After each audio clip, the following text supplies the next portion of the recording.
성경 여행을 우리가 함께 해나가도록 하겠습니다. 17장, 잠언서 17장을 여러분들 펼쳐주시기 바랍니다. 17장은요, 우리들의 언어, 우리들의 입술의 언어의 은혜에 대하여 다루고 있는 그런 잠언들의 묶음입니다. 자, 우선 1절부터 3절까지는 우리가 지난 주일 아침 주일 설교를 통해서 다루었던 구절들이죠. 상당히 정말 기막힌 그런 은혜를 담고 있는 그런 잠언들이었습니다. 1절을 보면 마른 떡 한 조각만 있고도 화목하는 것이 제육이 집에 가득하고도 다투는 것보다 낫다. 이 구절을 그저 단순히 보면 많은 음식, 좋은 것을 산의 진미를 늘 먹으면서 살아도 화목이 없는 그런 집안보다는 가난해서 별로 먹을 것이 없어도 이제 화평을 누리는 그런 사람만 훨씬 못하다라고 하는 일반적인 교훈으로 보여줄 수 있겠지만, 킹 제임스 버전에서 여러분들 보면 이 제육이라고 하는 이 단어가 sacrifices, 이게 희생 제사를 의미하는 그런 용어로 되어 있기 때문에 이 고기가 그냥 일반적인 단순한 고기가 아니라 바로 제사에서 나오는 고기를 의미하는 것입니다. 그러니까 이것은 종교적인 활동을 아주 왕성하게 하면서도 진정으로 삶의 내면에 전혀 하나님의 은혜가 없이 살아가는 사람들이 세상에 참 많다는 겁니다. 겉으로 보기에는 굉장히 왕성한 종교 활동을 하면서 살지만 내면에는 전혀 하나님과의 화평을 누리지 못하는 이런 사람보다는 별로 그렇게 뻑적지근한 외양의 자랑거리는 없어도 그 내면의 하나님과의 진지한 평안과 은혜를 누리는 사람이 훨씬 낫다라고 하는 그런 의미를 갖고 있다는 걸 지난주일 아침 설교를 통해서 우리가 함께 다루었었습니다. 2절에서는 슬기로운 종이 부끄러움을 끼치는 아들보다 훨씬 낫다, 이런 구절을 가지고 있는데, 예수 그리스도로 말미암아 우리가 하나님의 자녀가 되었으니 우리가 하나님 앞에서 예수 그리스도와 더불어 유업을 함께 나누게 되어진 백성답게 그렇게 하나님께 헌신된 기쁨으로 살아가는 그런 종들이 되어야겠다라고 하는 교훈을 우리가 받았습니다. 그래서 사실은 이 1절과 2절에 나오는 말씀 비추어 볼 때 우리들의 삶이 아직도 많이 부족하기 때문에 하나님께서는 이런저런 방법으로 우리에게 이 도가니가 은을 단련하듯이 풀무가 금을 연단하듯이 그렇게 우리들의 삶에 다양한 종류의 연단들을 주셔서 우리들로 하여금 날마다 예수 그리스도를 닮아가는 더 아름다운 모습으로 변모시켜 가신다고 하는 신앙의 원리를 우리가 같이 나눌 수 있었습니다. 자, 이제 4절부터 6절까지 말씀을 한번 같이 읽어보겠습니다. 4절부터 6절입니다. 악을 행하는 자는 사악한 입술이 하는 말을 잘 듣고 거짓말을 하는 자는 악한 혀가 하는 말에 귀를 기울이느니라. 가난한 자를 조롱하는 자는 그를 지으신 주를 멸시하는 자요, 사람의 재앙을 기뻐하는 자는 형벌을 면하지 못할 자니라. 손자는 노인의 면류관이요 아비는 자식의 영화니라. 자, 여기 5절 말씀 보시면 이게 4절에서는요 그냥 우리가 읽는 그대로 악을 행하는 사람은 사악한 입술이 하는 말을 아주 잘 귀담아 듣습니다. 그러니까 악한 마음으로 굉장히 이렇게 트위스트 되어진 왜곡된 그런 말들을 즐기는 사람이 있고, 그런 사람의 말을 좋아하는 사람은 항상 악을 도모하는 사람들. 악을 도모하는 사람들은요 그냥 그런 미끼를 얻기 위해서 사람들이 아주 왜곡된 그런 말을, 악한 말을 하는 이런 사람들을 쫓아다닙니다. 그러니까 이런 사람들 곁에는 이 입술의 언어로 이렇게 남을 비평하고 이 참소하고 하는 이와 같은 일을 행하는 사람 주변에는 악을 도모하는 사람들이 바글바글 이렇게 몰려들게 된다는 거예요. 5절에 보니까 가난한 자를 조롱하는 자는 그를 지으신 주를 멸시하는 자요, 사람의 재앙을 기뻐하는 자는 형벌을 면하지 못할 자라고 말하는데, 여러분, 우리 하나님은요 기본적으로 못된 마음을 품는 것을 아주 싫어하십니다. 가난하다고 멸시하지 마세요. 못생겼다고 멸시하지 마세요. 못 배웠다고 멸시하지 마세요. 그분의 하나님이 매우 싫어하십니다. 무슨 뜻인지 아시겠어요? 여러분들이 보기에 저 사람 참 못났어, 어떻게 저렇게 생겼어? 뭐 저런 사람이 다 있어? 그렇게 생각할지 모르지만 하나님은 그분의 하나님이십니다. 그렇기 때문에 하나님이 안 좋아하세요. 무슨 말인지 아시겠죠? 그러니까 함부로 남을 판단하고 여러분들 입에서 나오는 말이라고, 함부로 그죠? 어떤 사람에 대해서 조롱하는 말, 남을 깎아내리는 말, 멸시하는 말, 이런 말을 하는 사람을 하나님이 기뻐하지 않으십니다. 하나님이 기뻐하지 않으신다는 건 두려운 일이에요.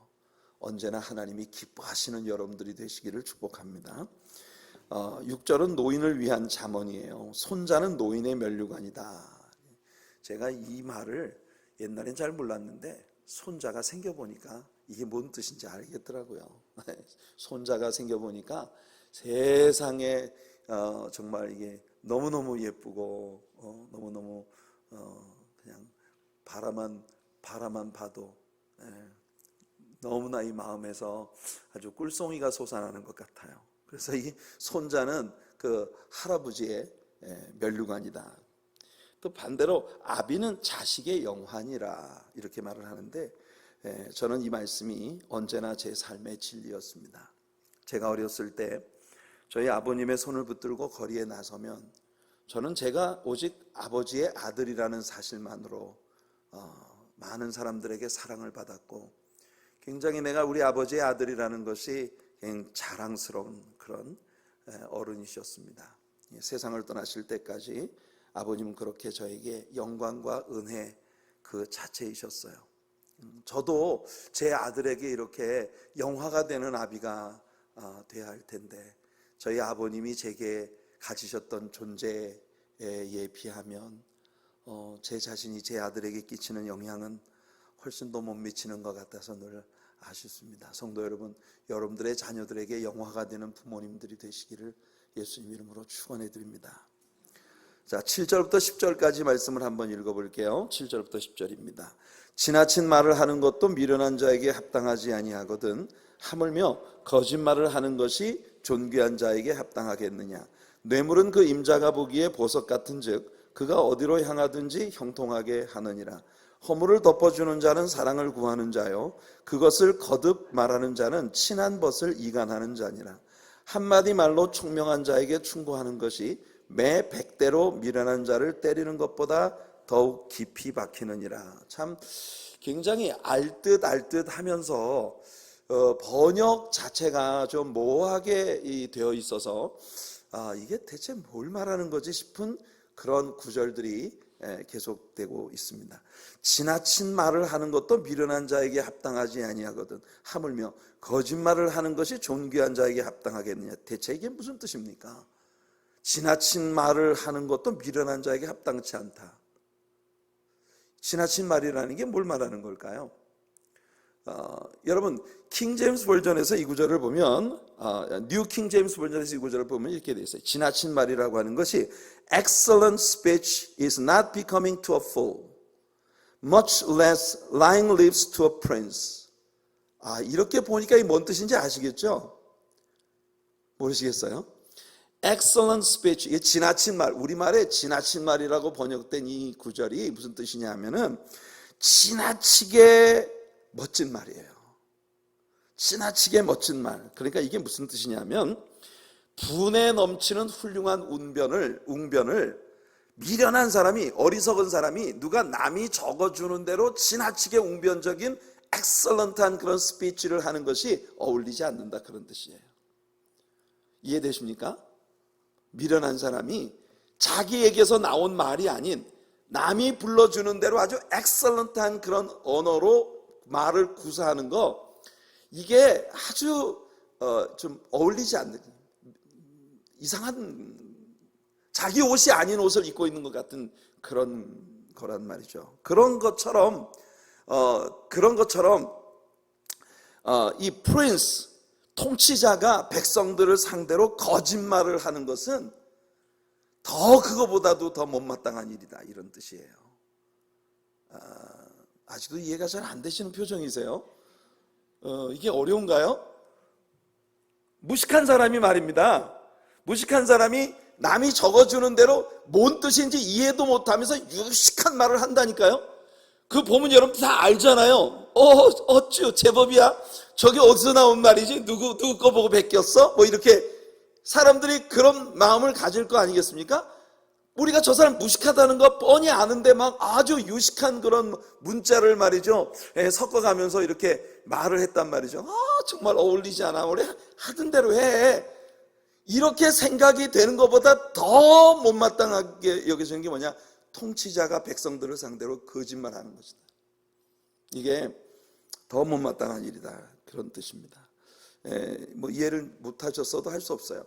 왜 제가 이해를 했는지 안 했는지 이렇게 계속 묻고 있는데 아무런 표정도 없이 이해했으면 어떻고 안 했으면 어떻습니까? 그냥 갑시다, 뭐 이런 표정으로 앉아 계시니까 제가 이게 지금 다 알아들으신 거죠? 그럼요. 답을 하셔야지. 고개라도 끄덕이시던지. 그런 거예요.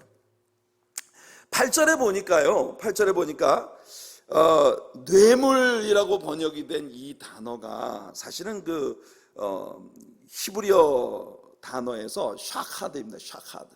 이 샤카드라고 하는 단어는 사실 뇌물보다는 아주 드물게, 극히 드물게 뇌물로 번역이 되는 케이스도 없지는 않습니다. 하지만 일반적으로 이 샤카드라는 말은 present, 선물이라고 번역이 되는 것이 이제 보통 용례예요.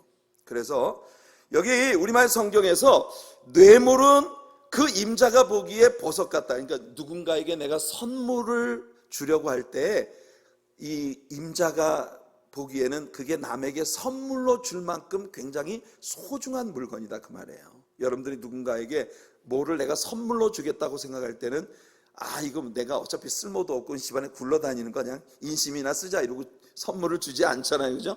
누군가 내가 정말 사랑하는 사람에게 내가 선물을 주겠다라고 생각을 하면 그건 내가 정말 소중히 여기는 물건 아니겠습니까? 그러니까 그 선물은 그 임자가 보기에 보석같이 소중한 것이기 때문에 이 선물이 어디를 향하든지 이것은 굉장히 그 사람의 길을 형통하게 만드는 그런 도구가 된다, 그런 뜻이에요. 그러니까 이제 우리말 성경 번역이 사실은 이 말씀의 본질을 우리가 잘 캐치하지 못하게 만드는 좀 모호함, 그런 것이 좀 있어서 이런 부분이 좀 안타깝습니다. 9절을 보면 허물을 덮어주는 자는 사랑을 구하는 자요 그것을 거듭말하는 자는 친한 벗을 이간하는 자니라. 이게 좀 쉬운 말이죠. 여러분, 남의 허물을 취미 삼아 들춰내는 사람, 이런 사람 되지 마시기 바랍니다. 똑같은 말이라도 다른 사람의 허물을 계속 들춰내는 사람은요, 자기는 그걸 정말 우스갯소리라고 이야기를 하지만 당하는 사람 입장에서는 그게 살을 에이는 것 같은 상처가 되고, 이 상처가 쌓이면 이 사람 안에 쓴뿌리가 생기게 되는 거예요. 그래서 우리가 형제를 위해서 남의 허물을 자꾸 들춰내는 사람이 되지 말고 할 수만 있으면 허물을 덮어주고 사랑으로 너그러이 감싸주는 쪽을 선택하는 그런 지혜가 우리 성도님들에게 있기를 바랍니다. 한마디 말로 총명한 자에게 충고하는 것이 매 100대로 미련한 자를 때리는 것보다 훨씬 더 효과가 있다. 그래서 예수님은 거룩한 것을 돼지에게, 개에게 던지지 말라고 말씀하시는 거예요. 진주를 돼지에게 주는 것은 돼지에게 진주를 주는 사람이 미련한 것이다. 내가 무슨 말을 할 때 이 사람이 이 말을 알아들을 만한 사람인가 하는 것을 생각하면서 조언을 하는 것이 굉장히 효과적인 일이라고 하는 것을 우리들에게 일깨워주는 그런 말입니다. 시편 32편 9절에서 다윗이 그런 말을 했어요. 너희는 무지한 말이나 노새같이 되지 말아라. 그것들은 재갈과 굴레로 단속하지 않으면 너희에게 가까이 가지 아니하리라.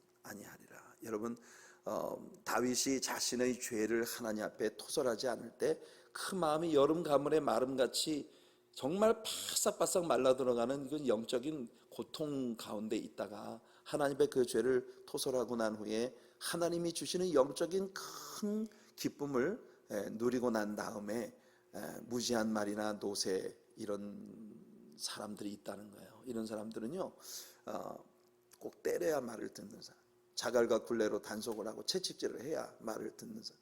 네, 우리 하나님께서 큰 기침만 한번 하셔도 바로 알아들을 수 있는 이런 사람이 되는 거, 이게 참 축복이다. 이 다윗이 시편 32편에서 해주는 이야기인데, 여러분들, 하나님께서 여러분들 모두에게 그런 지혜를 허락해 주시기를 축복합니다. 14절로 갑시다. 14절에 보면 이런 말씀이 나와요. 같이 한번 읽어볼게요. 14절 시작. 다투는 시작은 뚝에서 물이 새는 것 같은즉 싸움이 일어나기 전에 시비를 그칠 것이니라. 저는 참 이게 굉장히 지혜로운 말입니다. 여러분, 사람들이 굉장히 큰 싸움을 합니다. 이 큰 싸움이 벌어지지만 사실 알고 보면 그 다툼의 시작은요, 마치 뚝에서 물이 찔찔찔찔 새는 것처럼 별거 아닌 문제가 확대되어져서 큰 싸움이 되는 것이 정말 많다는 거예요. 제가 얼마 전에 어떤 분에게 얘기 들었어요. 실제로 이제 우리 뉴욕에 살고 있는 어떤 분에게 이야기를 들었는데 뭐라고 얘기를 하는 거 아니, 옛날에 같은 교회를 섬겼대요, 두 분이. 근데 두 분이 같은 교회를 섬기는데 아주 머리가 터지게 싸웠답니다, 두 사람이. 이 사람이 자기들 둘이만 싸운 게 아니라 사람들이 전부 이 사람 뒤에 줄을 서가지고 온 교회를 갖다 두 쪽을 내고 말았어요. 이 두 사람이 아주 치열한 싸움을 싸웠는데, 교회 안에서 치열한 싸움을 싸웠는데 나중에 알고 보니까 그 두 사람이 싸움을 한 이유가 뭐였느냐, 이 강대상 위에 미국 국기를 세우는 것이 합당하냐 합당치 않냐, 이 문제를 놓고 두 사람이 서로 싸운 거예요. 둘이서 싸웠는데 이게 그냥 교회에 큰 싸움이 번져가지고 교회를 두 쪽을 냈어요. 나중에 여러분, 오랜 시간이 지나고 난 다음에 이 두 사람이 서로 길에서 만났는데 서로 껄껄껄껄 웃으면서 아무 일도 없었던 것처럼 별 시덥지 않은 거 가지고 과거에 그렇게 엄청난 싸움을 일으키고 심지어 교회를 두 쪽을 낸 그런 지난 과거가 아무 일도 아닌 것처럼 둘이 이야기하고 있는 것을 봤다고 누가 얘기를 하더라고요. 여러분, 그 얼마나 어처구니 없는 일입니까? 제가 여러분들 이야기해드렸죠. 미국의 교회가 저 캘리포니아 제가 있을 때 미국인 교회가 엄청 부흥을 해가지고 교회가요 성전을 새로 지었어요. 얼마나 멋집니까? 성전을 새로 싹 지었는데, 성전을 짓고 이제 마지막 공정이 뭐냐, 바닥에 칼펫을 까는데 무슨 색깔의 칼펫을 깔 것인가, 이거 놓고 교회가 싸움이 난 거예요. 아유, 교회는 모름지기 푸른 초장이야. 그러니까 그린색 칼펫을 깔아야 돼. 그러니까 이 사람들이 하는 말이, 무슨 교회가 골프장이야, 웬 그린 칼펫? 교회는 그리스도의 보혈이지, 교회는 빨강색이어야 돼. 이래가지고 그리스도의 보혈파와 푸른 초장파가 싸워가지고 교회가 그렇게 부흥을 해가지고 교회가 성전까지 새로 짓던 이 교회가 그냥 두 쪽이 난 거예요. 그러니까 솔로몬이 이야기하는 겁니다. 사람들이 머리가 터지게 싸우고 이거 아니면 내가 죽을 것 같이 싸우는데, 알고 보면요, 뚝에서 물이 새 나오는 것처럼 별것도 아닌 문제가 이렇게 엄청난 큰 싸움으로 이렇게 번지게 된다는 걸 솔로몬이 얘기해 주는 거예요. 그러니까 뭐라고 솔로몬이 말합니까? 시비가 붙기 전에 해결해라. 여러분들에게 이런 지혜가 있으시기 바랍니다. 앞으로 우리 하나님의 사랑교회 성도님들 사이에서 무슨 문제가 이게 싸움이 될 조짐이 보이거든요, 두 사람이 다 금식해요. 하나님 나와서 금식하고 엎드리세요. 그러면 여러분, 문제가 될 것도 안 될 줄로 믿습니다. 그게 지혜예요. 싸움도 안 될 것 가지고 엄청 큰 싸움을 만드는 거, 이게 사람들의 사회에 굉장히 많다는 거예요. 걸리버 여행기에 보면 소인국 사람들이 전쟁을 벌이는데 뭐 때문에 전쟁을 벌입니까? 계란을 둥그런 쪽부터 깨먹어야 맞냐, 뾰족한 쪽부터 깨먹어야 맞냐, 이거 가지고 두 나라가 전쟁을 벌이는 거예요. 이게 소인국입니다. 소인국. 째째한 사람들이 하는 짓이에요. 여러분들, 알고 보면 별것도 아닌 거 가지고 우리가 목숨을 거는 그런 데가 너무 많다는 거예요. 자, 17장 17절입니다. 같이 읽어볼게요. 친구는 사랑이 끊어지지 아니하고 형제는 위급한 때를 위하여 낳느니라. 친구는 사랑이 끊어지지 않고 형제는 위급한 때를 위하여 낳느니라. 저는 이 잠언을 읽을 때 바로 떠오르는 인물이 있어요. 그게 누구냐면 바로 다윗과 요나단의 이야기입니다. 친구는 사랑이 끊어지지 아니한다. 요나단은 사울의 아들이었습니다. 왕정 통치 국가에서 왕의 아들로 태어났다고 하는 건 그야말로 오늘식으로 표현해서 금숟가락 물고 태어난 거예요. 얘는 그냥 가만히 사고만 안 치고 가만히 있으면 왕이 될 수 있는 기득권을 이미 타고난 그런 아들이라는 것입니다. 그런데 왕의 자연스러운 후계자가 될 수 있는 자리에 있었던 이 요나단이 자기 아버지 왕에게 무지막지하게 미움을 받는 다윗을 친구로 두고 있어요. 참 기구한 운명이죠. 그런데 성경은 이 요나단이 다윗을 얼마나 사랑했는지, 옛날 개역 한글 성경에서는 요나단이 다윗을 연애했다고 이렇게 표현을 하고 있어요. 얼마나 다윗을 사랑했는가. 여러분, 다윗은 왕궁에서 수금을 타는 자입니다.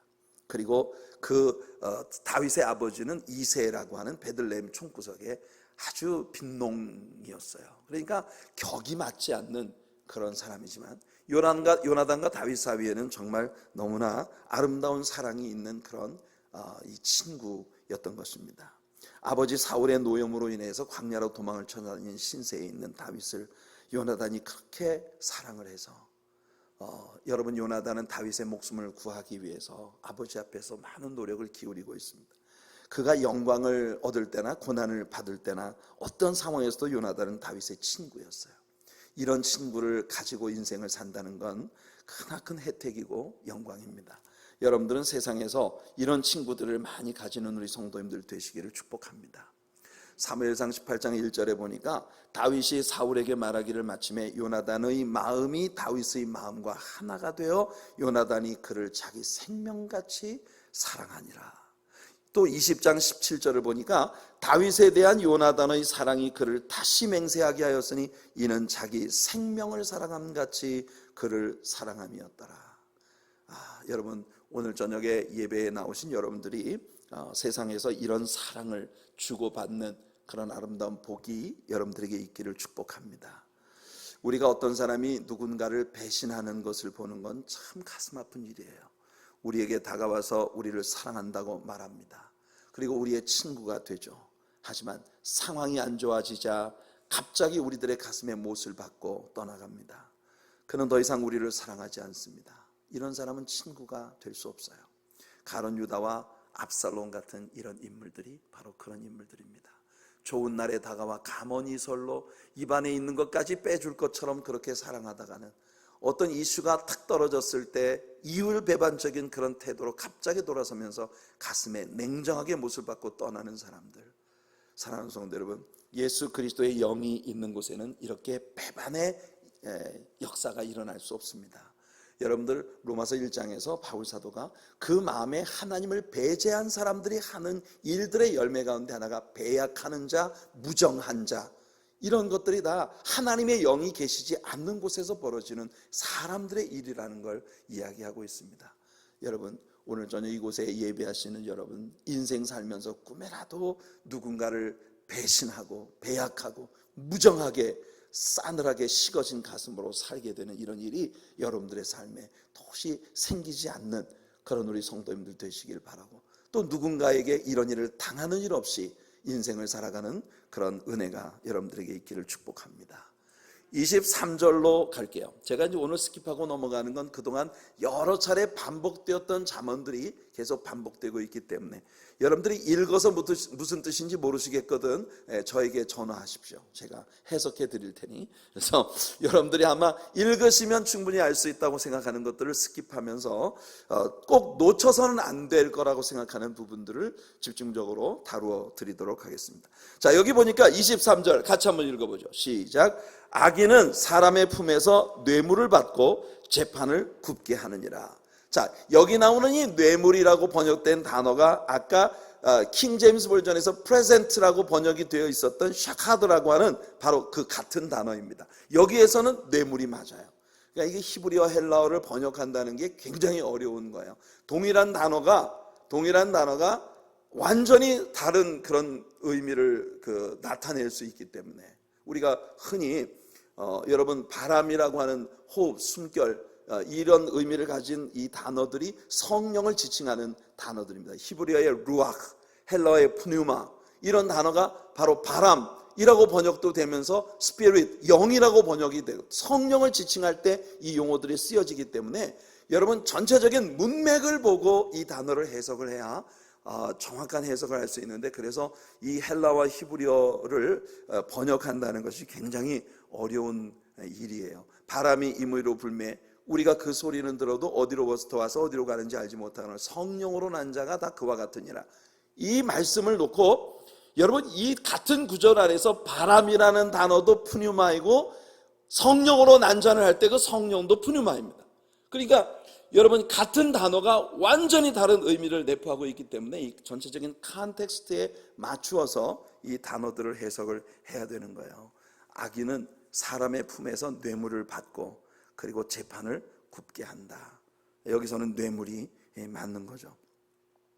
27절과 28절을 한번 같이 읽어보겠습니다. 27절과 28절 시작. 말을 아끼는 자는 지식이 있고 성품이 냉철한 자는 명철하니라. 미련한 자라도 잠잠하면 지혜로운 자로 여겨지고 그의 입술을 닫으면 슬기로운 자로 여겨지느니라. 참 지혜로운 자입니다. 우선 이 17장은 이렇게 계속 우리들의 언어에 관한 문제예요. 언어에 관한, 남을 참소하고 비난하고 비평하고 배약하고 무정하고 이런 말들을 내뱉는 것 하나님이 기뻐하지 않으세요. 누군가를 무시하고 막 이런 언어. 여기 보니까 말을 아끼는 사람은 지식이 있는 사람이다. 워낙 깊은 지식을 가지고 있는 사람은 말을 아껴요. 근데 얕은 지식을 가지고 있는 사람들이 보면 자기의 그 조금 알고 있는 거를 막 많이 알고 있는 것처럼 나타내기 위해서 많은 말을 하는데, 말을 많이 하다 보면 자신의 깊이가 들통이 나게 마련이에요. 그래서 오늘 여기 성경에 보니까 미련한 사람이라도 잠잠히 있으면 지혜로운 사람으로 여겨준다 그랬어요. 그러니까 입 다물고 있으면 평균은 해. 입 다물고 있으면, 입 꼭 다물고 있으면 일단 지혜로운 사람으로 여겨져요. 그러니까 여러분, 침묵의 은혜를 배우는 여러분들 되시기 바랍니다. 설교할 때 아멘 하는 거 빼놓고 아멘 할 때는 절대 침묵하지 마시고, 아멘 할 때는 그냥 나팔 소리처럼 여러분들의 목소리를 날리시기 바랍니다. 굉장히 지혜 있으신 우리 성도님들이 많으세요. 근데 아멘 할 때 빼놓고는 말을 되도록이면 아끼는 게 좋아요. 근데 아끼는 것도 또 너무 아끼다가 뭐 된다 그러죠. 말도 너무 아끼면 그것도 또 병이 됩니다. 저 같은 경우는 이 강대상에서 말을 하도 많이 하는 사람이기 때문에 강대상 밑에만 내려가면 말을 잘 안 해요. 그러니까 저는 또 오해를 많이 받아요. 우리 성도님들한테. 아이고, 강대상 위에서는 뭐든지 다 줄 것 같은 사람이 내려오면 아주 냉정하게 이럴 데 없다고, 저 이런 얘기를 성도님들한테 듣거든요. 사실은 그렇게 제가 냉정한 건 아닌데 말에 실수가 많을까 봐. 왜냐하면 강대상에서 말을 많이 하니까 말 많으면 실수가 반드시 따르게 마련이라고 솔로몬이 얘기했잖아요. 그죠? 그래서 제가 내려가면 말을 잘 안 하는 거예요. 그래서 정 목사가 입을 다물고 있거든. 여러분들이 불쌍하다, 저 양반이 그 바닥이 드러날까봐 저렇게 입 다물고 있구나, 이렇게 가련하게 생각해 주시면 절대 여러분, 제가 무슨 냉정하고 여러분들한테 도도하고 교만해서 입 다물고 있는 건 아니에요. 입 열면 지식이 들통날까봐 그래서 입 다물고 있는 겁니다. 근데 여러분, 옛날에 그 알칸사에 한 농부가 있었는데, 그 농부에게 아들이 있었는데 이 아들이 바보예요. 그래서 이 아들이 입만 열면 사람들이 바로 이 사람이 바보라는 걸 알거든요. 그래서 하루는 아버지가 아들을 데리고 시장에 자신들이 농사를 지은 과일을 팔러 이제 나간 거예요. 그래서 마차 위에다가 애를 태우고 아버지가 아들에게 일렀습니다. 야, 아빠가 없을 때 사람들이 너한테 오거든 절대 아무 말도 하지 말아라. 네가 입만 열었다면 사람들이 네가 바보라는 걸 바로 알아채게 될 거야. 그러니까 그럼 네가 손해를 볼 거니까 누가 뭐라고 얘기해도 아빠가 없을 땐 너 입 꼭 다물고 말을 하지 말아라 그랬어요. 근데 이제 이 아빠가 아들을 데리고 이제 시장에 가가지고 그 마차에 잔뜩 싣고 온 물건을, 과일을 이제 팔아야 되는데, 아빠가 잠시 어디를 갈 일이 생겨가지고, 야 아들아, 너 여기 과일 이거 잘 지키고 있어야 돼, 이러고 이제 갔단 말이에요. 아니, 아빠가 갔다가 아빠가 없는 사이에 사람들이 와가지고 계속 묻는 거예요. 얘 이거 과일 얼마야? 아빠가 입 열지 말라고 그랬거든. 그러니까 입을 꼭 다물고 있었어요. 얘 이거 얼마야? 사람들이 와가지고 계속 얘기를 하니까 이 아이가 아빠가 입 다물라고 했으니까 입 꼭 다물고 끝까지 침묵을 지켰어요. 그랬더니 사람들이 하는 말이 쟤 바본가 봐, 이러고 갔어요. 그러고 갔어요. 그러니까 나중에 아빠가 이제 돌아와가지고 이 아이한테 물었답니다. 얘 어떻게 됐어? 뭘 좀 팔았어? 그러니까 아니, 사람들이 와가지고 나한테 계속 얼마냐고 묻는데 아빠가 사람들 앞에 입 열지 말라서 나 입 꼭 다물고 있었더니, 아니 내가 말하면 사람들이 나를 바본 줄 알 거라고 그랬잖아요. 근데 입 다물고 있으니까 사람들이 나를 바보라고 바로 알던데요. 별로 재미가 없었네요. 그렇게 여러분, 지혜를 우리가 얻어야 됩니다. 때를 구분할 줄 아는 것이, 우리가 입을 열어야 될 때는 담대하게 나팔소리처럼 우리가 우리 입에 있는 하나님의 진리를 외치는 사람들이 돼야 하고, 입을 다물어야 할 곳에서는 입을 다무는 그런 지혜가 우리 하나님께로부터 여러분들에게 주어지기를 바랍니다. 자, 이제 18장으로 들어가는데요. 18장은 이기심과 교만, 우리의 내면에 들어차 있는 이기심과 교만, 이것이 미성숙의 표상이다. 영적으로 미성숙할 때 우리는 바로 이런 이기심과 교만이 나의 마음을 꽉 채우게 된다는 거예요. 그러니까 우리가 반대로 이야기하면 영적인 깊은 성숙을 가질 때 우리들의 마음에서 이기심이 사라지고 교만이 사라지고 겸손하고 이타적인, 다른 사람들을 우선적으로 사랑하고 다른 사람의 덕을 먼저 앞세우는 이런 사람이 된다는 것을 보여주는 잠언들의 묶음입니다. 자, 1절을 볼게요. 같이 한번 읽어봅시다. 시작. 무리에게서 스스로 갈라지는 자는 자기 소욕을 따르는 자라. 온갖 참 지혜를 배척하느니라. 자, 이 말은 자기의 소욕을 위해서 어디든지 그 공동체에 나눔을 조장하는 자가 있다는 거예요. 자기 개인적인 속에 숨어있는 이기적 욕심을 위해서 자신의 그 공동체를 나누는 거예요. 나누는 거. 이 스스로 갈라지는 자. 이게 뭐냐? 자신이 서 있는 이 공동체 안에서 자신의 개인적인 이득을 위하여 자신의 내면에 있는 탐욕을 채우기 위해서 이 나눔을 조장하는 사람, 분파를 나누고 파당을 짓고 분당을 짓는 거, 이런 일을 하는 거, 자기의 이득을 위해서. 이런 사람 오직 자기 소욕을 따르는 사람, 이런 사람은 지혜를 배척하는 사람이다. 여러분, 우리가 하나님 앞에서 영적인 성숙을 가지기 전에는 사람들이 전부 내 자신의 이득을 취하기 위해서 사람들의 마음을 갈래갈래 갈라놓는 일도 주저하지 않습니다. 그러나 여러분, 우리가 정말 하나님의 사랑이, 영적인 성숙이 우리의 내면에 있으면 무엇보다도 공적인 이 모임을 나누지 않으려고 많은 애를 쓰게 되는 거예요. 어떻게 하든지 분파가 생기지 않도록 하기 위해서 우리는 해치는 자가 되지 말고 모으는 자가 되는 은혜가 있기를 바랍니다. 아멘. 우리 하나님의 사랑교회 우리 성도님들은요, 해치는 사람이 되지 말고 모으는 사람이 돼요. 내 개인의 얄팍한 이득을 위해서 이 사람한테 요 말하고 저 사람 저 말하고, 그래서 서로 등을 지게 만들고, 그러면서 그 속에서 자기의 얘기가 높아지고 자기의 어떤 이득을 추구하는 이런 일들, 이런 것은요 그리스도인들의 공동체 안에서는 있을 수가 없는 거예요. 예수님은 다른 사람을 위해 자기 생명을 내어 주신 분이시고, 예수님의 제자가 되고 그분을 따르는 사람은 기꺼이 다른 사람의 영광과 다른 사람의 덕을 위하여 나를 희생시키는 자리에 내어놓을 수 있는 것이 그리스도를 닮아가는 사람의 모습인 것입니다. 그러니까 우리 하나님의 사랑교회 성도님들에게 하나님이 그런 은혜를 꼭 베풀어 주시기를 축복합니다. 그러니까 여러분들 어떤 다른 사람에게서 나에게 내가 그분을 섬길 수 있는 어떤 일이 우리에게 주어졌을 때 이것을 여러분들 기꺼이 섬김의 기회, 하나님께서 나에게 주신 섬김의 기회라고 생각을 하고 이 기회를 놓치지 않으시는 우리 성도님들 되시기 바랍니다. 섬김의 기회, 내가 이득을 얻을 수 있는 기회보다도 하나님이 내게 주시는 섬김의 기회를 놓치지 않는 사람이 돼야 돼요. 그래야 우리들의 공동체가 아름다워지고 우리들이 서 있는 모든 자리에서는 평화와 은혜가 넘치게 되죠. 유다서 19절을 보니까 유다가 이 사람들은 분열을 일으키는 자며 육에 속한 자며 성령이 없는 자니라. 이 영적인 미성숙, 하나님의 성령이 계신 곳에는 분열을 일으키지 않고 오히려 나누어지는 것을 봉합시켜주고 헤어지는 것을 서로 다시 모아주는 이런 역할을 하는 것이 하나님의 성령의 감동을 받은 사람들의 일이다.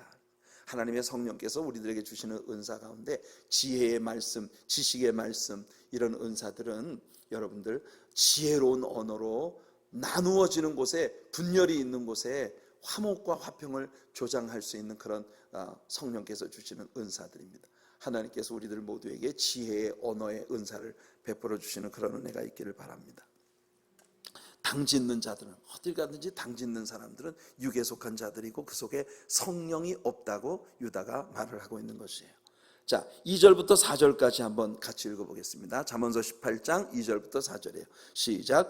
미련한 자는 명철을 기뻐하지 아니하고 자기의 의사를 드러내기만 기뻐하느니라. 악한 자가 이를 때에는 멸시도 따라오고 부끄러운 것이 이를 때에는 능력도 함께 오느니라. 명철한 사람의 입의 말은 깊은 물과 같고 지혜의 샘은 솟구쳐 흐르는 매와 같으니라. 진실한 신자들은 성령께서 그 속에 계시는 사람들이에요. 예수님이 장막절 명절 끝날 제사장들이 실로암 연못에 물을 기르다가 이 예루살렘 성전 바닥 반석 위에다 붓는 그런 행사를 일주일 동안 계속하는 것을 보시고 예수님이 거기 서서 말씀하셨어요. 누구든지 목마르거든 내게로 와서 마셔라. 나를 믿는 자는 성경의 이름과 같이 그 배에서 생수의 강이 흘러나리라. 요한이 이 말씀의 주석을 뭐라고 달았습니까? 이는 그가 자기를 믿는 자들이 받을 성령을 가리켜 말씀하신 것이다. 여러분, 하나님의 말씀을 입에 올리고 또 하나님의 일들에 관하여 늘 말하는 하나님의 성령이 내 안에 계셔서 우리 입술의 모든 언어들이 평화를 조장하고 하나가 되게 만들고 정말 생수의 강물처럼 가난 영혼들을 시원하게 만들어주는 그런 은혜의 언어들을 가진 그런 우리들이 되도록 변화시켜 주시는 은혜, 영적인 성숙이 우리들 모두에게 있게 되기를 바랍니다. 자, 7절과 8절을 한번 같이 읽어볼게요. 7절 8절입니다. 시작. 미련한 자의 입은 그의 멸망이 되고 그의 입술은 그의 영혼의 그물이 되느니라. 남의 말하기를 좋아하는 자의 말은 별식과 같아서 뱃속 깊은 데로 내려가느니라. 참 이게 여러분 정말 솔로몬이 기막힌 말을 했어요. 남의 말하기를 좋아하는 자의 말은 별식과 같답니다. 별식이 뭡니까? 여러분 어디 밖에 나가서 외식할 때 집에서 맨날 먹는 밥보다 집에서 맨날 먹는 밥은 맨날 그거 같은데 밖에 나가서 짜장면 한 그릇 사 먹으면 그 별식이잖아요, 그죠? 그런 것처럼 남의 말 하는 사람, 남의 말 하기를 즐기는 사람이 뭔 말을 하면요, 그게 아주 짜장면 먹는 것 같이 맛있어. 그래가지고 누가 남의 말 하면요, 그게 제일 맛있는 반찬이에요. 그래서 여러분들 여기 동네 한국 식당 한번 가보세요. 가가지고 앉아서 밥을 먹다 보면 옆에 테이블에 앉아가지고 이야기하는 거 만 들어보면 대부분이 교회 얘기. 사람들이 그냥 밥 먹으면서 밥상머리에서 계속 교회 이야기하고 자기 교회 어떤 성도 흉보는 이야기. 그 중에서 목사 흉보는 이야기가 제일 많은 것 같아요. 그러니까 오늘 이상하게 저하고 여러분 사이에 뭔가 이상한 냉기류가 흐르는 것 같은 그런 느낌이. 이런 경우가 말이 많아서 실수를 지금 계속하고 있는 중입니다. 제가 아주 모범된 예증을 하나 여러분들에게 보여드리고 있는 중이에요. 자, 여러분, 남의 말 하기를 좋아하는 거 하나님은 좋아하지 않으십니다. 우리가 여러 차례 성경에서 배우고 특히 잠언서에 들어와서 남의 말 하기를 좋아하는 사람을 미련한 자라고, 하나님은 남의 말하기 좋아하는 사람을 바보라고 부르십니다. 예수님은 우리에게 남을 바보라고 하는 자는 하나님께 저주를 받을 것이라고 했거든요. 나가라고, 형제를 향하여 나가라고 하는 자. 그런데 우리 하나님이 바보라고 하시는 사람이 있어요. 그게 누구냐면 남의 말하기를 즐기는 사람. 항상 이렇게 남의 말하기를 즐기는 사람들은 문제를 야기시키고 분쟁과 원망과 다툼을 일으키는 사람들이 되기 때문에, 그래서 이런 이야기들을 하다가 느닷없이 솔로몬이 잠언서 전체를 통틀어서 우리가 절대로 놓쳐서는 안 될 아주 중요한 잠언을 우리들에게 들려줍니다. 그게 뭐냐면 바로 10절이에요. 10절 같이 한번 읽어보겠습니다. 시작. 여호와의 이름은 견고한 망대라. 의인은 그리로 달려가서 안전함을 얻느니라. 지금 계속 입술의 언어를 어떻게 사용하는가, 마음에 있는 이기심과 탐욕이 어떻게 사람들에게 상처를 입히고 바보 같은 짓을 하게 만드는가, 이런 이야기를 하다가 갑자기 솔로몬이 느닷없이 훅 치고 들어오는 게 뭐냐, 굉장히 잠언서에서 우리가 절대로 놓쳐서는 안 될 아주 복음을 우리들에게 얘기하고 있는 겁니다. 여호와의 이름은 견고한 망대라. The name of the Lord is a strong tower. 여호와 하나님의 이름은 강한 산성이시다. 강한 망대이시다. Strong tower. 의인은 그리로 달려가 안전함을 얻으리라. 여러분, 여호와의 이름이 뭘 말하는 것입니까? 우리 지금 모세오경을 공부하면서 여호와라고 하는 이름의 의미가 무엇인지를 우리 확실하게 배웠습니다. 여러분, 창세기에서 하나님을 지칭하는 여러 가지 이름들이 있었어요. 엘, 하나님을, 성부 하나님을 단수로 표현할 때 엘이라는 이 이름을 씁니다. 이 엘이 복수 형태가 되었을 때 엘로힘이에요. 그래서 창세기 1장 1절에 태초에 하나님이 천지를 창조하시니라 할 때 바로 이 하나님이 엘로힘입니다. 그러니까 이 하나님의 이 하나님이라는 언어 속에 벌써 세 분의 하나님이 계시다고 하는 것을 우리에게 보여주는, 복수로 되어진 하나님이라는 호칭이 여기에 쓰여진 것이에요. 그런데 동사 바라는 이 주어가 단수일 때 쓰여지는 그런 동사 변화로 되어져 있다는 것입니다. 그러니까 이것을 여러분들 우리가 majestic plural 이렇게 부른다. 오늘 새벽기도 시간에, 어젠가요? 새벽기도 시간에 그 얘기를 했는데, 그래서 엘로힘이라는 이 하나님의 이름이 복수로 되어 있으면서 이 동사 바라, 창조하신다 할 때 바라는 단수 주어에 붙여지는 그런 동사 변화로 되어져 있다는 것입니다. 그래서 이것을 위엄의 복수 형태 이렇게 우리가 번역할 수 있어요. majestic plural 이렇게 이야기를 하는 거예요. 주어는 복수인데 동사는 단. 이게 문법적으로 뭐가 잘못된 오류가 아니라 하나님은 성부, 성자, 성령이시지만 그러나 이 삼위 하나님이 한 분이시라고 하는 것을 의도적으로 나타내는 그런 그 거룩한 복수 형태라고 하는 걸 우리들에게 보여주는 것이에요.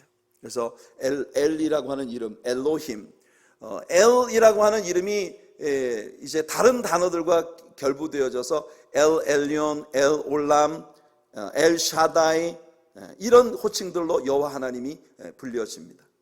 근데 출애굽기에 들어오면서 여호와, 창세기에서도 사실 1장에서는 엘로힘이라고 했지만 2장에서는 갑자기 이 야훼라고 하는 이름이 등장을 하는데, 여호와라고 하는 이 이름은 사실은 여러분 의미가 완성되지 않은 이름입니다. 출애굽기 3장에서 여호와 하나님의 이 여호와라는 이름을 하나님이 직접 해석해 주셨어요. I am who I am. 나는 I am이라고 하는 자다. 이 I am이라고 하는 것은 문장이 완성되지 않았어요. I am 뒤에 뭔가 따라와야 됩니다. I am something. 이 와야 문장이 종결되어지는 거거든요. 그래서 이 신학자들은 이 여호와라고 하는 이 이름을 becoming one 이렇게 해석을 합니다. becoming one, 무엇이 되시는 분이다. 어떤 분이 되시는 분이시다. 그래서 여호와라는 이름 뒤에 여러 가지가 따라와요. 여호와 이레, 여호와 니시, 여호와 라파, 여호와 샬롬, 여호와 로이, 여호와 지케누, 여호와 샤마, 이렇게 여호와라는 그 이름 뒤에는 I am something 이렇게 보어가 따라오게 되어 있는 거예요. 그 여호와라는 이름의 최종 종결판이 뭐냐? 바로 신약 성경에서 여호와 슈아, 예수. 그릭 버전으로 예수가 히브리어 버전으로 여호와 슈아입니다. 모세의 후계자였던 여호수아라는 이름과 예수님은 그런 의미에서 동명이인이에요. 그 예수님의 이름이 바로 여호와라는 이름의 종결판입니다. 그래서 요한은 바로 이 사실을 우리에게 들려주고 싶었던 거예요. 그래서 사복음서 기자들이 예수 그리스도에 대해서 다각도로 서로 다른 뷰포인트를 가지고 예수님 우리에게 소개를 했습니다. 마태는 유대인의 왕이신 예수님, 마가는 로마에 있는 1세기 크리스찬들이 다 종계급이기 때문에 예수님도 종으로 오셨다, 종이신 예수님. 누가는요 헬라 의사이기 때문에 헬라니즘의 근본 사상인 이 휴머니즘, 인본주의의 그런 시각으로 볼 때 예수님이야말로 완벽한 사람이셨다. 그래서 인자로 예수님을 묘사하는 거예요. 그런데 요한은 자신의 복음서 기록 목적을 스스로가 분명히 했습니다. 20장에 보면은 요한이 분명히 말하기를, 내가 예수님이 하신 말씀을 다 기록하려고 하면 이 하늘을 두루마리로 삼고 바다를 먹물로 삼아도 다 기록할 수가 없겠지만, 특별히 요 책에 있는 요것들만을 내가 편집해서 기록하는 것은 예수님이 하나님의 아들이시라는 것을 증거하기 위해, 그리고 그 아들을 믿을 때 영생을 얻는다는 것을 증거하기 위해서 내가 이 책을 썼다고 요한이 분명히 자기의 복음서 기록 목적을 밝혔거든요. 그래서 요한의 복음서 기록 목적은 예수님은 하나님이시다, 이게 그의 목적이었던 거예요. 그래서 의도적으로 요한은 요한복음 안에서 예수님에 대해서 소개를 할 때 I am something, 바로 여호와라는 이름의 패런 안에 예수님을 소개하고 있는 겁니다. I am the light of the world, I am the bread of life, I am the way, the truth and the life, I am the true vine, I am the door of the sheep, I am the good shepherd, I am the life and the resurrection. 이렇게 I am, I am, I am. 이 요한복음의 특징은, 그래서 여러분 다른 복음서 기자들은 예수님의 모든 기록을 다 바이오그래피 형식으로 전기 형태로 기록을 했어요. 탄생으로부터 그의 죽으심과 승천까지 순서대로. 그러나 요한은 순서 다 생략하고 그의 탄생의 스토리 다 생략하고 오직 자신의 기록 목적인 예수님은 하나님이시다, 예수님은 여호와이시다, 이것을 기록할 목적으로 그의 책을 쓴 겁니다. 그래서 여러분, 여호와라는 이름은요, 예수 그리스도를 우리에게 보여주는 이름이에요. 그래서 여호와의 이름은 The name of the Lord is a strong tower. The righteous run into it and be safe.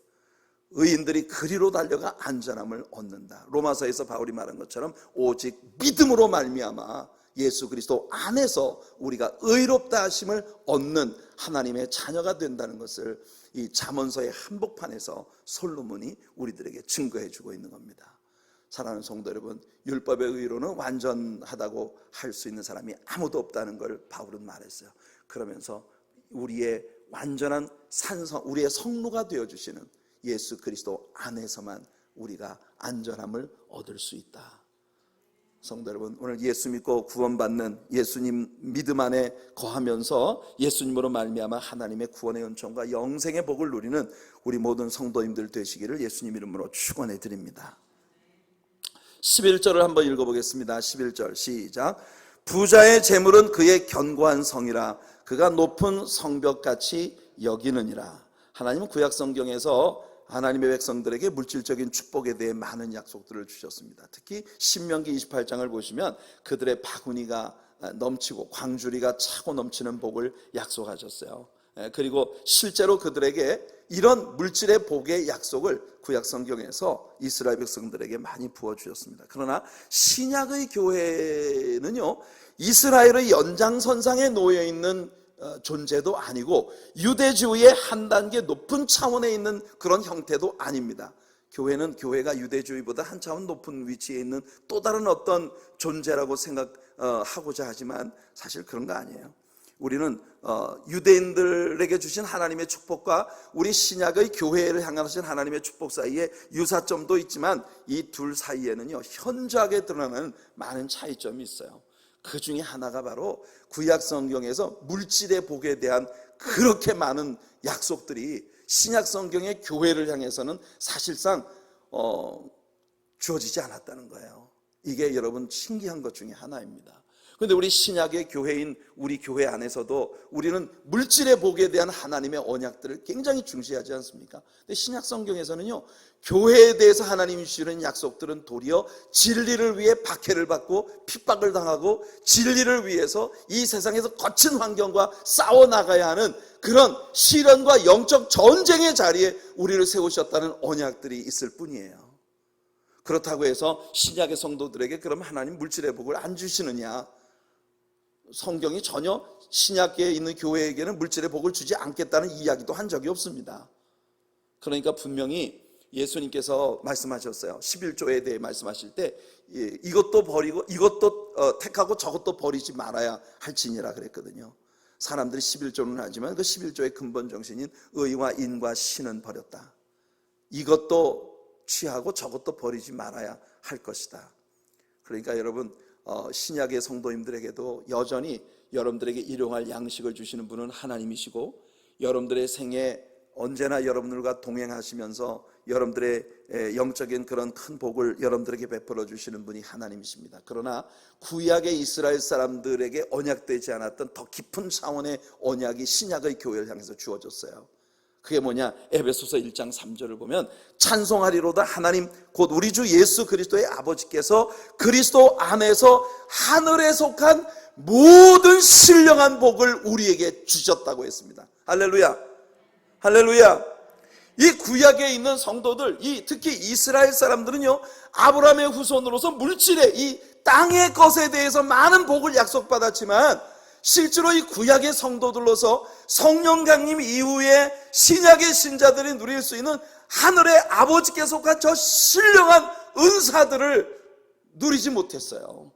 그러나 오늘 우리 신약의 교회들은 말입니다, 이 세상에 있는 그런 눈에 보이는 것이 아닌 하늘의 아버지께 속한 신령한 복으로 복 주신다는 약속을 받은 사람들이고, 그리고 성령의 강림으로 말미암아 실질적으로 여러분들이 하나님의 성령의 능력으로 하늘의 신령한 은혜들을 맛볼 수 있는 복을 누리는 사람들이 됐다는 겁니다. 아멘. 그래서 여호와 하나님의 이름, 예수 그리스도의 이름은 강한 성루이시고 그 안에 들어오는 자들이 하나님 안에서 안전함을 얻는다. 이 사람들에게 하나님이 주시는 분복이 뭐냐? 하늘에 속한 신령한 복으로 복 주시는 그런 은혜. 여러분, 오늘 우리 하나님의 사랑교회 모든 성도님들에게 하나님이 하늘에 속한 모든 신령한 복으로 복 주시는 그런 은혜가 있기를 축복합니다. 이것이 바로 갈라디아서 5장에서 바울이 말했던 성령의 열매들이고 고린도전서 12장과 로마서 12장에서 말했던 성령의 은사들이에요. 이런 복을 우리가 누리길 바랍니다. 자, 12절과 13절 한번 같이 읽어볼게요. 시작. 사람의 마음의 교만은 멸망의 선봉이요 겸손은 존귀의 길잡이니라. 사연을 듣기 전에 대답하는 자는 미련하여 욕을 당하느니라. 자, 마음의 교만은 멸망의 선봉이라 그랬어요. 겸손은 존귀의 앞잡이다. 이것은 아주 잠언서에서 대표적인 잠언입니다. 마음의 교만은 멸망의 앞잡이다. 여러분, 마음의 교만이 일어날 때 사람에게 일어나는 전형적인 현상이 뭔지 아십니까? 승질이 급해지는 거예요. 마음이 교만한 사람은요, 승질이 급해요. 모든 걸 내 스스로 판단하고 남이 벌써 뭘 얘기하기도 전에 내 스스로 벌써 결정 다 내렸어요. 여러분, 누구와 대화를 나누다 보면 그런 사람 있잖아요. 내가 뭐 얘기도 아직 꺼내지도 않았는데 벌써 저 사람은 마음속에 결론이 이미 다 났어. 그래가지고 벌써 내가 뭔 얘기도 하기 전에 벌써 화부터 벌컥 냅니다. 이게 아주 전형적인 마음의 교만을 품은 사람의 삶의 전형적인 특징이에요. 그러니까 여러분, 누가 툭 하면 승질부터 벌컥벌컥 내는 사람 있잖아요. 그런 사람 조심하세요. 혹시 여러분이 자꾸 승질부터 벌컥벌컥 낸다 그러면 여러분 스스로가 조심하시기 바랍니다. 이게 내가 마음이 교만한 거예요. 내 마음이 교만하면 사람이 승질이 급해져요. 그러니까 여기 재미있는 말이 나오지 않습니까? 사연을 듣기 전에 대답부터 하는 자는 미련해서 나중에 욕을 당하게 된다. 우리가 지금 이 내면에 있는 이기심과 이 사람의 그 미성숙의 전형적인 그런 그 내면에 있는 어떤 그 자신의 욕심, 이기심, 탐욕 이런 것들에 대한 이야기를 하고 있는데, 아주 이기적인 그런 교만으로 꽉 들어찬 사람은 이렇게 남의 말 듣기도 전에 자기가 이미 결론 다 내려버리는 거예요.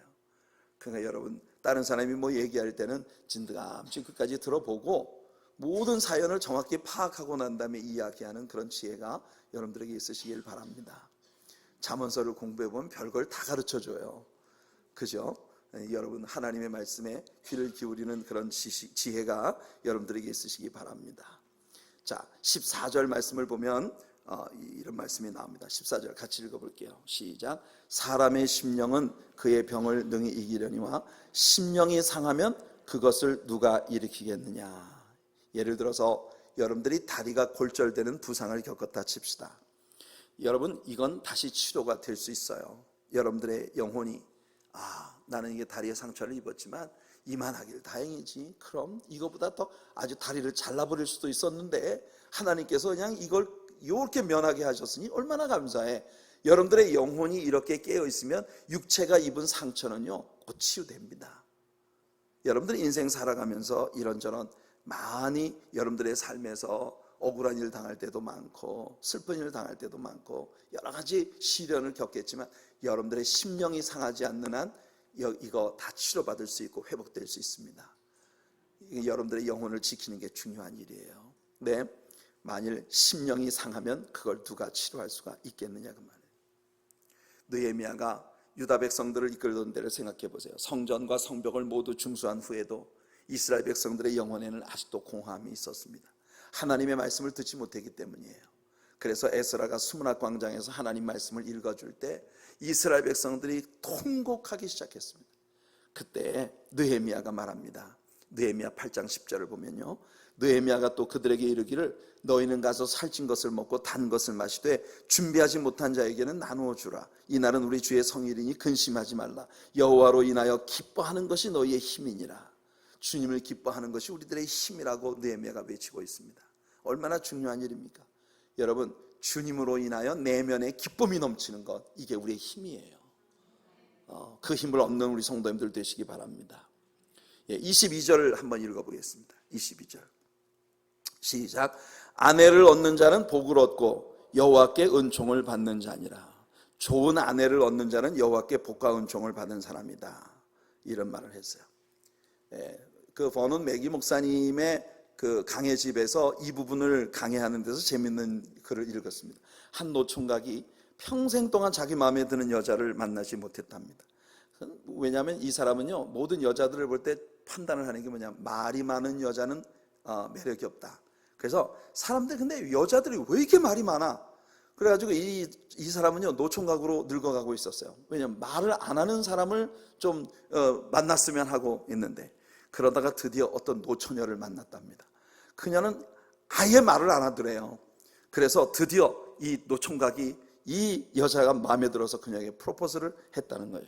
그런데 그녀가 프로포즈를 받아들이자마자 갑자기 입이 열리기 시작하면서 온갖 수다를 다 떨기 시작하는데, 이게 무슨 자기는 어디다가 집을 짓고 차는 어떤 거를 사고 옷은 어떤 것을 입고 막 끝도 없는 수다를 떨기 시작하더라는 거예요. 그러자 갑자기 이 노총각이 입이 쑥 들어가서 말이 없어져 버렸어요. 그러니까 한참 혼자 수다를 떨다가 이 노처녀가 총각을 보고 하는 말이, 왜 아무 말도 안 하세요? 그랬더니 이 노총각이 하는 말이, 난 벌써 너무 많은 말을 한 것 같아요. 오늘 저녁엔 이게 이상하게 뭐가 잘 안 통해요. 자기가 실수로 프로포즈를 한 것이 큰 실수였다고 거두어드리고 싶다는 말을 했다는 겁니다. 오늘은 영 감히 그래서 23절 24절로 넘어갈게요. 23절 24절 시작. 가난한 자는 간절한 말로 구하여도 부자는 엄한 말로 대답하느니라. 많은 친구를 얻는 자는 해를 당하게 되거니와 어떤 친구는 형제보다 친밀하니라. 여기 형제보다 더 친밀한 친구가 나옵니다. 여러분들에게는 형제보다 더 친밀한 친구가 있으신가요? 전 있어요. 형제보다 친밀한 친구가 있습니다. 나를 벗이라 불러주시는 우리 예수님이 계시니까요. 죄짐 맡은 우리 구주 어찌 좋은 친구인지. What a friend we have in Jesus. 우리 맨날 노래하잖아요. 죄짐 맡은 우리 구주 어찌 좋은 친구인지. 예수님이 우리를 벗이라고 불러주셨어요. 내가 너희를 종이라 하지 아니하노니 종은 아버지 하는 일을 알지 못함이니라. 내가 너희를 벗이라 하였노니 아버지께 들은 모든 것을 내가 너희에게 일러주리라. 사랑하는 성도 여러분, 우리 예수님이 형제보다도 더 나은 친구입니다. 요한복음 15장 14절에 너희는 내가 명하는 대로 행하면 곧 나의 친구라. 우리에게 정말 형제보다 친밀하신 우리의 친구 예수 그리스도, 이분을 여러분들 모두가 소유하시는 성도님들 되시기를 축복합니다. 19장으로 넘어가겠습니다. 19장은요, 참된 지혜와 여호와를 경외함에 대하여 우리들에게 보여주고 있는 잠언들입니다. 13절을 읽을게요. 13절 시작. 미련한 아들은 그 아비의 재앙이요 다투는 아내는 이어떨어지는 물방울이니라. 바로 앞장에서 좋은 아내를 얻는 것은 여호와 하나님의 선물이라고 했는데, 여기 보니까 다투는 아내는 이어떨어지는 물방울이니라. 항상 싸움을 걸어오는 부인과 사는 남자는요, 가슴에 구멍이 뻥 났어요. 계속 떨어지는 물방울이, 여러분 낙숫물이 계속 똑같은 자리에 떨어지면요 바위에 구멍이 생깁니다. 이 바위 같은 남자의 마음에 구멍이 뻥 뚫려 있는 건 얼마나 많은 남자들이 가슴에 구멍 하나씩 뚫려 갖고 사는지. 동병상련의 아픔을 많은 남자들이 가지고 있는 것 같아요. 근데 여기 13절에 나오는 두 구절이 한 남자에게 벌어진다면 이거 최악이죠. 아들은 미련해서 아빠에게 재앙이 되고, 와이프는 끊임없이 싸움을 걸어서 마음에 구멍을 뻥 내는 이런 집안에 한 남자가 살고 있다. So poor. 여러분, 절대로 우리 하나님의 사랑교회 남성 여러분들은 이런 자리에 들지 않게 되시기를 바랍니다. 갑자기 남자분들이 고개 푹 숙이고 계신 이 사연이 뭔지 제가 자, 14절 읽을게요. 14절 시작. 집과 재물은 조상에게서 상속하거니와 슬기로운 아내는 여호와께로서 말미암느니라. 18절 읽겠습니다. 시작. 내가 내 아들에게 희망이 있은즉 그를 징계하되 죽일 마음은 두지 말지니라. 여러분, 자식에게 희망이 있다면 징계는 하되 죽일 마음은 갖지 말아라. 제가 어떤 애엄마가 그런 얘기 하는 거 들었어요. 옛날에는 목사님 미운 7살이라고 했잖아요. 요즘엔요 미운 4살, 죽이고 싶은 7살이에요 이래요. 아니 어떻게 애엄마가 자기 애를 놓고 죽이고 싶은 7살이라니. 여러분들 아무리 부모가 화가 나도 자식을 죽일 마음은 갖지 말라고 성경이 이렇게 말한 거 보면 때로는 정말 부모들의 마음속에 애가 죽이고 싶은 마음이 들 때가 있는 모양입니다. 여러분, 꿈에라도 이런 생각은 아주 마음속에 품지 않는 여러분들 되시기 바랍니다. 성경은 우리들에게 아주 좋은 부모와 자녀 간의 관계, 지금 우리가 이제 5월 달에 들어왔기 때문에 이 가정을 생각하는 그런 달입니다. 특히나 가정이라고 하는 기초가 세워지는 데 있어서 아주 근본이 되어지는 교훈을 성경은 우리들에게 가르쳐주고 있어요. 에베소 6장 1절에 보니까 자녀들아 주 안에서 너희 부모에게 순종하라, 이것이 옳으니라 했습니다. 여러분, 한 가정이 세워지는 기초는요, 부모에게 순종하는 자녀, 부모와 자녀의 관계가 그런 것이 되어야 합니다. 여러분, 부모님께 사랑을 다하지 않는 사람은 이 세상에 어떤 면에서도 좋은 가치를 갖고 있지 않은 거예요. 반대로 또 부모에게 대해서도 바울이 이야기하죠. 6장 4절에서 아비들아 너희 자녀를 노엽게 하지 말라. 이 노엽게 한다는 말은 말이에요, 애한테 겁주지 말라는 말이에요. 애를 완력으로 다루지 말아라 그 말이에요. 오직 주님의 교훈과 훈계로 양육하라. 여러분, 좋은 부모가 되고 싶으십니까? 여러분들의 자녀를 오직 하나님의 교훈과 훈계로 양육하는 것이 좋은 부모라 그랬어요. 그러면 하나님의 교훈과 훈계로 자녀를 양육하려면 여러분들이 말씀의 실력자들이 돼야 된단 말이에요. 좋은 부모가 되기를 원하시면 하나님의 말씀의 실력자들이 되시기를 바랍니다. 여러분들의 가정 안에서는 그런 복이 늘 있으시기를 축복합니다. 참된 지혜를 가진 사람은 여호와 하나님을 경외한다. 이제 이 잠언들로 오늘 말씀이 마쳐집니다. 23절을 한번 읽어볼게요. 시작. 여호와를 경외하는 것은 사람으로 생명에 이르게 하는 것이라 경외하는 자는 족하게 지내고 재앙을 당하지 아니하느니라.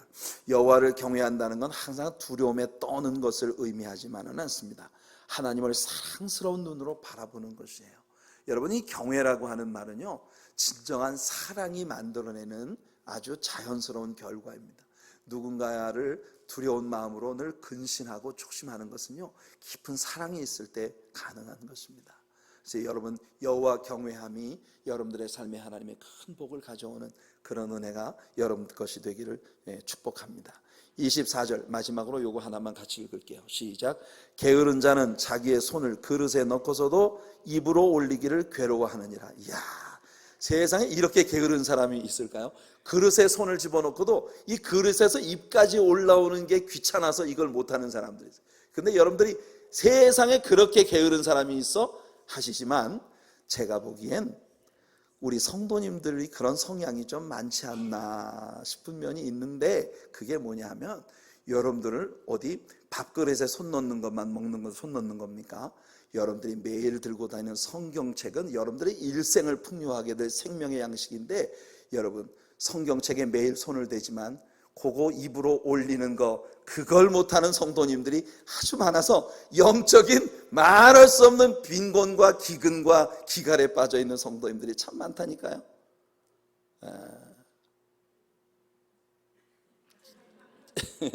여러분, 이 세상에 이렇게 게으른 사람이 있어 싶지만 많은데 이것이 영적으로 우리들의 모습이 아닐까.